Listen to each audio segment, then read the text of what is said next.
तो hello guys, this is Aditya Joshi. इस video में बताऊंगा केमिस्ट्री में नीट 2023, ठीक है, नीट 2023 की केमिस्ट्री में कैसे हम लोग बहुत अच्छा स्कोर कर सकते हैं। ठीक है, कैसे 80 से 160 प्लस मार्क्स में जाएंगे, 80 से 160 प्लस मार्क्स में जाएंगे 30 डेज में। अभी वो सारी चीज़ें हैं जो मैंने पर्सनली करी थी, मेरे 150 प्लस मार्क्स थे, लेकिन अगर इसमें थोड़े से इंप्रूवमेंट कर देते तो मैं भी अच्छे नंबर ला सकता था। अब मैंने जो गलतियां करी उन सबसे तुम्हें दूर रखूंगा। परफेक्ट टाइम टेबल बनाते हैं तो यहाँ एक पाई चार्ट देखो, यहाँ पे मैं इसको जितना कवर कर रहा हूँ दिस इज 6%, ठीक है, और रिमेनिंग क्या है 94%। इस पाई चार्ट से क्या पता चल रहा है कि 94% ऑफ क्वेश्चन ईजी होते हैं। 94% क्वेश्चन कैसे ईजी होते हैं केमिस्ट्री में।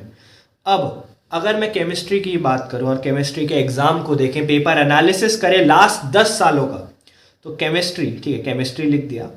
अब यहां हम क्या देखेंगे, इसको 3 पार्ट में डिवाइड किया होता है, फिजिकल, ऑर्गेनिक और तीसरा क्या है, इनऑर्गेनिक। अब फिजिकल, ऑर्गेनिक और इनऑर्गेनिक में कितने परसेंट क्वेश्चंस आते हैं वो तुम देखोगे। अब फिजिकल की बात करूं 32 से 35%, ऑर्गेनिक, ऑर्गेनिक में होता है 28 से 32%, ठीक है, और इनऑर्गेनिक में होता है 31 से 34%। तो इससे तुम्हें पता चल गया कितने परसेंट क्वेश्चंस कहां से उठाए जाते हैं, फिजिक्स, केमिस्ट्री, बायो। तो number of questions put up, ठीक है, साथ साथ पेपर पेन लेके तुम लिखते रहो ये सब। अब हमें पता चल गया केमिस्ट्री में फिजिकल, ऑर्गेनिक, इनऑर्गेनिक में कितने क्वेश्चंस कहां से उठाए जाते हैं। तो फिजिकल में सबसे ज़्यादा, ठीक है, फिर इनऑर्गेनिक और थर्ड नंबर पे ऑर्गेनिक। ये क्यों ज़रूरी है, ताकि कम टाइम में तुम ज़्यादा सिलेबस कवर कर सको, तो तुम्हें पता हो कहाँ पे तुम्हें अपना फोकस रखना है, ठीक है, इसलिए इंपॉर्टेंट था। अब जब हमें पता चल गया कितने क्वेश्चन कहाँ से उठाए गए, तो अब हम इंडिविजुअल स्ट्रैटेजी देखना चाहेंगे कि हाँ भैया, केमिस्ट्री तो हमें पता चल गया कितने क्वेश्चन कहाँ से, लेकिन किस में कैसे फोकस करें। तो इंडिविजुअल स्ट्रैटेजी क्या रहेगी हमारी, ठीक है, इंडिविजुअल स्ट्रैटेजी क्या रहेगी ये देखना है। तो इंडिविजुअल स्ट्रैटेजी में कुछ चीज़ें तुम्हें याद रखनी है।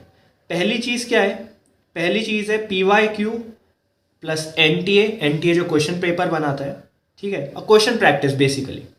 तो PYQ और NTA की क्वेश्चन प्रैक्टिस, ये क्यों ज़रूरी है, इससे 10 से 13% क्वेश्चंस रिपीट होते हैं। हर साल 10 से 13% क्वेश्चंस रिपीट होते हैं पिछले साल के PYQ और NTA के मॉक टेस्ट से, तो इसलिए इंपॉर्टेंट है। दूसरे नंबर पे आते हैं, मैक्सिमम 100 क्वेश्चंस ऐसे होंगे, ठीक है, मैक्सिमम 100 क्वेश्चंस ऐसे होंगे जिनमें आप पे कॉन्सेप्ट प्रॉब्लम होगी, कॉन्सेप्ट्स आपके वीक होंगे मैक्सिमम 100 क्वेश्चंस में, इससे ज़्यादा तो हो नहीं सकते। तो अब अगर हम देखें तो इनमें क्या करना है, इनको रट देना है, क्योंकि समय कम है, एक एक पे आप इंडिविजुअल अटेंशन नहीं दे सकते हो। तो देखो, अगर एक क्वेश्चन करने में और एक क्वेश्चन को 3 बार करने में, ठीक है, एक क्वेश्चन को रिपीट करेंगे हम 3 बार, तो मैक्स टू मैक्स कितना टाइम लगेगा, 3 मिनट, 3 मिनट्स नीडेड। तो अगर एक क्वेश्चन को 3 बार करना है तो 3 मिनट लगेंगे। तो अगर 100 क्वेश्चन हैं इंटू 3 मिनट्स कर देते हैं, मतलब 300 मिनट, तो अप्रॉक्सीमेटली कितना, 5 घंटे, इससे ज़्यादा तो नहीं होना चाहिए। तो आपकी सारे कॉन्सेप्ट्स की प्रॉब्लम, जो कॉन्सेप्ट वीक हैं आपके, वो आप 5 घंटे में खत्म कर सकते हो। तो 30 दिन तो बहुत बड़े लगने लग गए क्या, 30 दिन तो सच में बहुत समय है। जब 5 घंटे में हम सारे कॉन्सेप्ट्स क्लियर कर सकते हैं, कॉन्सेप्ट्स कवर कर सकते हैं, तो उसके बाद तो हमें लग रहा है हाँ भैया 30 दिन तो बहुत ज़्यादा है। तो इसलिए हमें घंटों में डिवाइड करना होता है। तीसरे पॉइंट में आते हैं। तीसरा पॉइंट होगा इंडिविजुअल चैप्टर्स, है ना, इंडिविजुअल चैप्टर्स भी देखना है। अब भैया हम ये तो समझ गए क्वेश्चन प्रैक्टिस करनी है, मैक्सिमम 100 क्वेश्चन, कॉन्सेप्ट्स वीक है, लेकिन इंडिविजुअल चैप्टर्स में कैसे फोकस करेंगे। तो पहले बात करेंगे ऑर्गेनिक की, ठीक है, ऑर्गेनिक में तो इसमें क्या क्या फोकस करना है, लिखते रहो साथ साथ। पहले GOC, ठीक है, GOC में सबसे ज़्यादा फोकस रहना है। अब अगर इनमें इन चीज़ों पे आप फोकस कर दोगे जो यहाँ लिखने वाला हूँ, तो आपके 3 क्वेश्चन मिनिमम बैठने ही है। तो पहला है IUPAC, फिर हाइब्रिडाइजेशन, बहुत इंपॉर्टेंट है हाइब्रिडाइजेशन, ठीक है, तीसरा हो गया आपका सिग्मा या फिर पाई बॉन्ड, सिग्मा या पाई बॉन्ड, टॉपिक्स लिख रहा हूं। चौथा हो गया रेजोनेंस, वेरी इंपॉर्टेंट रेजोनेंस। फिर आ जाते हैं हम रेजोनेंस के बाद हाइपर कॉन्जुगेशन भी बहुत जरूरी है, ठीक है। इसके बाद आते हैं इंडक्टिव, देखो ये सब टॉपिक्स और तुम्हारे टॉपिक्स लिख रहा हूं जिनसे मिनिमम 3 क्वेश्चन बैठने वाले हैं इस साल, ये लिखते रहो। एसिडिक, बेसिक, और लास्ट में हम आ जाते हैं, ठीक है, लास्ट में हम आ जाते हैं एरोमेटिसिटी में, ठीक है, एरोमेटिसिटी। अब ये है तुम्हारे ग्रुप ऑफ टॉपिक्स जिनको मैं फर्स्ट ग्रुप बना देता हूं, ठीक है, ये तुम्हारे फर्स्ट ग्रुप ऑफ टॉपिक्स होंगे, ठीक है, यहां लिख देते हैं फर्स्ट ग्रुप ऑफ टॉपिक्स। अब और आगे चलेंगे, सेकेंड ग्रुप में चलेंगे। फर्स्ट ग्रुप ऑफ टॉपिक से मैंने तुम्हें बताया है 3 क्वेश्चन उठने ही हैं। अब सेकेंड ग्रुप ऑफ टॉपिक्स कौन से हैं? पहले आते हैं हाइड्रोकार्बन्स, तो यहां लिख देते हैं ना, फर्स्ट ग्रुप से 3 क्वेश्चन उठने ही उठने हैं। तुम ये लिखते रहो साथ साथ, इनसे 3 क्वेश्चन आने हैं, मैं गारंटी कह रहा हूं। सेकेंड टॉपिक में चलते हैं, इनसे मिनिमम 2 क्वेश्चन आने ही हैं, मिनिमम 2 क्वेश्चन आएंगे।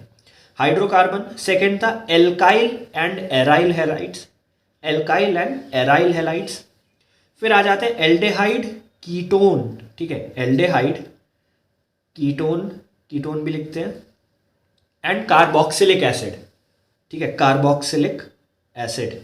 अब इनसे आने हैं 2 क्वेश्चन, ये था सेकेंड ग्रुप, ठीक है। पहले ग्रुप दोबारा देखो, पहला ग्रुप ये था जिससे 3 क्वेश्चन आने हैं, दूसरा ग्रुप ये है जिससे 2 क्वेश्चन आने हैं। अब आते हैं बाकी बचे हुए क्या है, तो रेस्ट ऑफ द टॉपिक्स, इनसे 1 क्वेश्चन ईच बैठ सकता है, मतलब मिनिमम 1 क्वेश्चन तो बैठेगा ही, ठीक है, मिनिमम 1 क्वेश्चन बैठेगा। अब 1 क्वेश्चन ईच है, तो यहां कौन कौन से टॉपिक्स हैं वो देखना जरूरी है ना, कौन कौन से टॉपिक्स है वो देखो। पहला है केमिस्ट्री इन एवरीडे लाइफ, तो केमिस्ट्री इन लाइफ लिख दिया। सेकेंड है पॉलीमर्स, वेरी इंपॉर्टेंट, रटने वाला है। तीसरा है biomolecules, examples and diagrams, biomolecules. अब क्योंकि 1 क्वेश्चन मिनिमम ईच से आएगा, है ना, 1 क्वेश्चन मिनिमम ईच से आ रहे हैं इन सब में से, तो हम कह सकते हैं 3 क्वेश्चन से 5 क्वेश्चन तो बैठ ही सकते हैं, तो 3 से 5 क्वेश्चन जरूर बैठेंगे इनमें से। अब आ जाते हैं नेम रिएक्शंस में, क्योंकि नेम रिएक्शंस भी बहुत जरूरी है और एज इट इज पूछ लेते हैं बहुत बार, नेम रिएक्शंस। अब इसमें रिएक्टेंट जरूरी है, रिएक्टेंट पता होने चाहिए तुम्हें, प्रोडक्ट्स पता होने चाहिए, ठीक है, एंड रीएजेंट पता होने चाहिए। अरे रिएक्टेंट लिख दिया, काटो इसे, काटो, ठीक है। तो रिएक्टेंट, प्रोडक्ट एंड रीएजेंट, तीनों बहुत बहुत जरूरी है। जैसे तुम क्वेश्चन करोगे साथ साथ रटते रहो, कौन सा रिएक्शन है, कौन सा रिएक्टेंट है, क्या है, क्यों है, कैसे है, ठीक है। तो reactant, product, reagent, very important, ये डायरेक्ट पूछे जाते हैं। उसके अलावा और नीचे चलते हैं, ठीक है, और नीचे चलते हैं कि केमिस्ट्री में अब क्या है। तो हमने ऑर्गेनिक तो कवर कर ही लिया, ऑर्गेनिक कवर कर लिया। अब आते हैं हम इनऑर्गेनिक में, तुम साथ साथ लिखते रहो, एज इट इज क्वेश्चन आएंगे इसी प्रपोर्शन में। अब आते हैं इनऑर्गेनिक केमिस्ट्री में, ठीक है। तो इनऑर्गेनिक में एनसीईआरटी माँ है, एनसीईआरटी, गोला मार रहा हूं, सजा रहा हूं गोले को।